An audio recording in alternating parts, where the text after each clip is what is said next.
শুধুমাত্র একটা নেকির জন্য কিয়ামতের মাঠে কেউ কারো হবে না যদি কেউ সুপারিশ করতে পারে, এটা হলো আপনি আমার নবী। সুবহানাল্লাহ। একমাত্র আমার নবীকে দেওয়া হবে সুপারিশ করার অনুমতি। আমার নবী যদি বলে তুই দূর হয়ে যা, দূর হয়ে যা, সেদিন বাঁচানোর কেউ নাই রে, বাঁচানোর কেউ নাই। আমার নবী সেদিন উম্মতের জন্য কাঁদবে,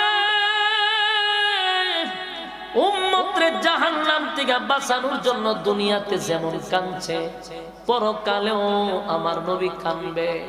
সেই উম্মতের কান্ডারি নবী যদি দূর হতর মতো উম্মত লাগবে না।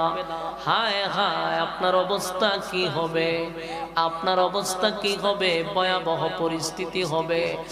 এই পানি যদি পান না করে হাসরের মাঠে গিয়া ঢুকে, সূর্যটা কাছাকাছি, মাথার মগজ ছিটকায়া পড়ে যাবে, জিহ্বাটা কুকুরের মতো লম্বা হয়ে যাবে।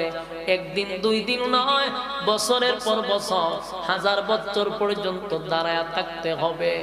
মানুষগুলা আদম থেকে নিয়ে ঈসা রূহুল্লাহ পর্যন্ত শুধু দৌড়তেই থাকবে, কাউরে না কাউরে ম্যানেজ করতে হবে। আদম নবীও ম্যানেজ করতে পারে নাই, নূহ পয়গম্বর কেউ পারে নাই, ইব্রাহিম খলিলুল্লাহরেও পারে নাই, মুসা কালিমুল্লাহরেও পারে নাই।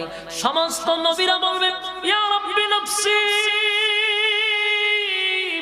আজকে আমার কি উপায় হবে গো? নবীদের কোনো গুনাহ নাই, কোনো গুনাহ নাই। আমরা আহলে সুন্নাত ওয়াল জামাত।